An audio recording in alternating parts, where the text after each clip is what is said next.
Hey everybody, it's Jason Blaha here. Now that my two obligatory informative videos are done for the day, it's time to talk about current events in the online fitness community. And one of my subscribers has awared me, and I'll flip it in here, of the fact that Kinobody, aka the Bruce Wayne of the fitness industry, Greg O'Gallagher, or actually Alan O'Gallagher if you want to use his real name. That's just not as marketable though. I can see why he calls himself Greg online. Greg O'Gallagher, that's more marketable. That he is now promoting deadlift shorts. Now that's funny. Let me put on my +5 hat of weaponsmithing, work on skilling up my crafting a little bit, and let's talk about this. And you know, by the way, thank you guys for noticing, by the way. Yeah, I've got on my stylish shirt, since I'm going to talk about somebody as stylish and trendy and upper class, driving a Lamborghini, got models around all the time, as Alan O'Gallagher. And yeah, by the way, you guys noticed too, my bench press been going up. I've been doing a lot more benching lately, and the only thing getting fatter on me is them teddies. Yeah. All right. But Greg O'Gallagher, Kinobody, or Kenobi the Wise One. You know, he did start deadlifting recently, talking about, oh, I'm up to 405 deadlift, no chalk, and the hashtag no chalk. But I want to get to 500. You know, you guys know what Bane would say about that, because I am the Bane to his Bruce Wayne. Oh, Bruce. I can't do it with a straight face today, guys. I'm sorry. Normally I keep a straight face. I can't do it. Oh, Bruce. You merely adapted the deadlift. I was born to it, molded by it. By the time I got to 500 pounds, I was already a man. And by then, there was nothing to me but weakness.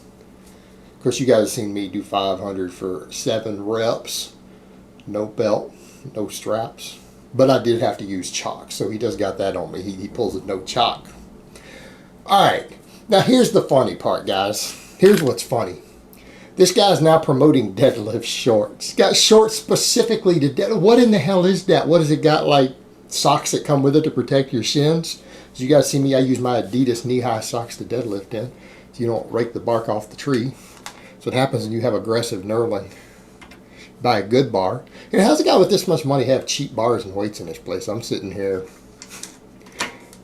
with rogue stuff in my bedroom. But you know, I could have spent that money, maybe have rented a Lamborghini for the day like he did for those commercials. You know, so what's a better use of the money? You got a point there. You had a Lamborghini probably the whole weekend. And a model to go with it, sitting around on the car. Now, he probably didn't hit it, but you know, it's all good.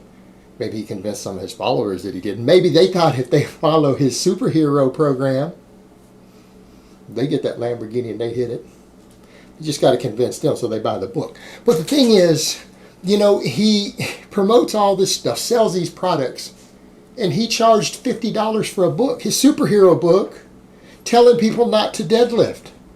He said if you deadlift, it will ruin your superhero physique, because superheroes don't deadlift, right? They don't deadlift. You know, and he said because it'll give you wide hips. Because look at all these power lifters with these really high squats and deadlifts. They all have wide hips. It's the lifts doing that, right? Yeah, it has nothing to do with genetics, right? It has nothing to do with genetics. It has nothing to do with your genetic structure and your bone structure. No, deadlifts and squats give you wide hips. Just like playing basketball. You guys need to tell Junkie a word about this one. I bet you he'll fall for it. Playing basketball makes you taller and improves the melatonin content of your skin to help you be more resistant to the sun. It makes your skin darker. I mean, clearly you look at an NBA team, that's clearly the case, right? There's very specific tendencies you see. You see a little darker skin on average than the average people in North America. They're a bit taller, right? So basketball must make you taller and make your skin darker. Like if you do a lot of it, you get really good at it, right? That's why. That's what happens. Just like getting really, really strong on the squat and the deadlift gives you a wider hip structure. Or it could just be that the people who have those genetic traits tend to have other things going on that make them better at it. You know, like if you're tall, you might be better at basketball. If you have wider hips, you might be better at squatting and deadlifting in the long term when you get into the upper echelons of it, right? You know, genetics guys. But he convinced people of that, told them not to deadlift. Then what happens? He does deadlifts one time with his amazing 405 with no chalk, though. I mean, you got to give credit where credit. He didn't have chalk, no chalk. As if that's smart and makes sense. You know, guys, you chalk your hands to reduce the chances of injury. It makes it safer. You don't rip your skin as easy. Just for people who don't know why people use chalk. Because that wet skin makes your skin tear easier when you lift really heavy. Not that 405 is particularly heavy. I mean, if you're a girl, 405 is pretty heavy. Pretty heavy if you're a girl. Particularly like if you're a girl who weighs less than 150, like 405 is really, really good. It's really good. For a 140-pound girl, like 405 is a really good deadlift. So, you know, but he's been training 7, 8, 9 years, and he's got deadlift of a really strong girl. Very impressive. Awesome, bro. And but he wants to get to 500. Yeah, I should hope so. I would think every healthy young man wants to get to a 500 deadlift. That's a reasonable baseline strength. You know, it's a reasonable baseline strength. I think you know, a healthy young man who's been lifting for 3 years should be able to deadlift 500 pounds. I think that's totally reasonable. I think he should get to that. But all this smack he talked about the deadlift, charged money for a book telling you specifically not to deadlift because it would ruin your physique. Now he's going to promote a product, shorts, specifically to deadlift in that he's also going to charge money for. So he charged people money, $50 to tell them not to deadlift, right? Now he's going to sell them shorts specifically to deadlift in, maybe even to the same people to double down, because now he decided, you know, that deadlifts are okay, right? Because the guy he stole all of his other material from, Martin Burkham, deadlifts over 600 pounds for reps, right? He stole all his material from Martin, other than the squats and deadlifts thing. He took that stuff out so that it would be unique, right? You do what Martin Burkham says. I'm going to rewrite it in my book, but we're just going to replace squats and deadlifts with fluff exercises. And that way I'm not exactly stealing his stuff. But then he realized Martin kind of made an ass out of him, so he's going to promote deadlifts. But he made money telling you not to deadlift. Now he's going to sell you the shorts.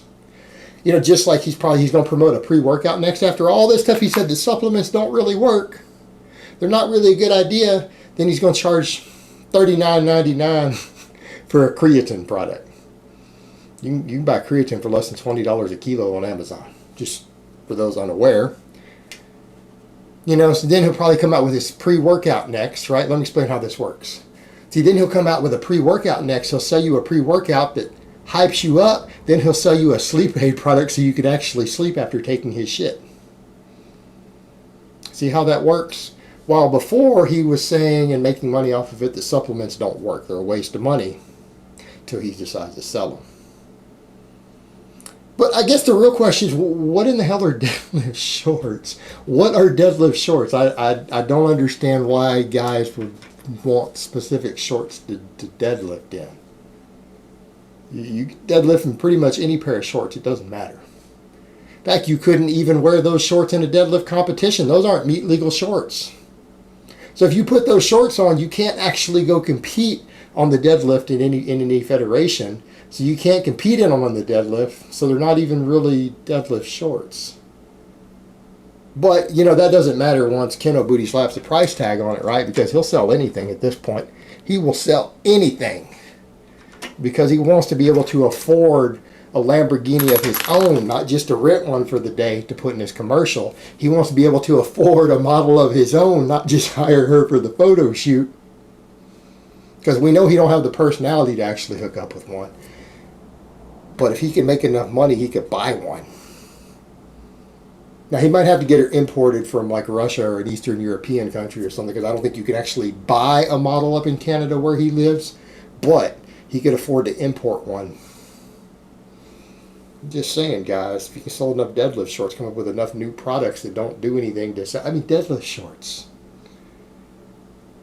Man, but that's the funny part. I wonder how many guys who bought his book that they paid $50 for him to tell them not to deadlift are now going to go buy his deadlift shorts that they can't actually wear in competition where they actually would deadlift in powerlifting or a deadlift only event. I don't know, man. I guess, and at the end of the day, like I said, with Kinobody these days, anything for $1, right? Anything for $1.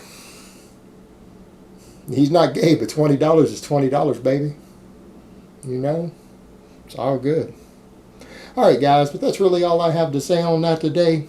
I hope it's been informative, and I will talk to you guys next time.